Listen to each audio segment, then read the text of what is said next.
ख्वाजा साहब रहमतुल्लाह ताला अलैह का वो मुरीद अम्मा बार बार पूछती, लेकिन कोई बात हो तो बताए ना। कुछ नहीं अम्मा, कोई नहीं। बड़ी मुश्किल से शाम हुई, अंधेरा जो छाया, सारी दुनिया बिस्तर पे लेट गई, तो उसने उठ के छत पे घूमना शुरू कर दिया। बच्चा ना सोए तो अम्मा कैसे सोए। अम्मा भी छत पे आई, कहा बेटे क्या बात है। कहा अम्मा पता कोई नहीं, कोई मेरी नींद उड़ा के ले गया। बेटे तूने रोटी भी नहीं खाई। कहा अम्मा कोई नहीं पता, कोई पता नहीं। जब 12 बजे के बाद का वक्त आया तो फिर हल्के हल्के आंसू निकले, और जब सहरी चमकी तो धाड़े मार के रोया। बेटे क्या हुआ।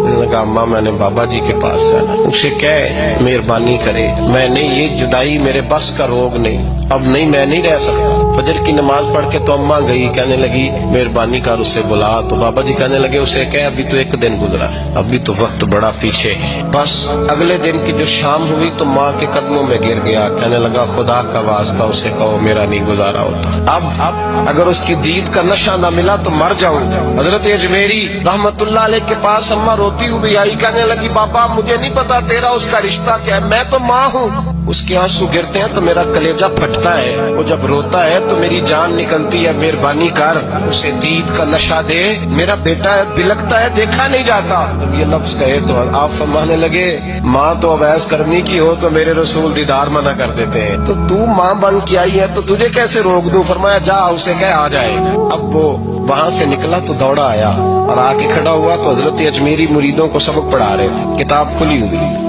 बात हो रही थी, मुरीदों के साथ गुफ्तगू हो रही। वो आके खड़ा हो गया, एक नजर यूं उठाई तो दरवाजा, बड़ी देर से खड़ा, यूं नजर उठाई उसकी तरफ देखा, बस देखा ही था कि वो धाड़े मार के रोने लगा।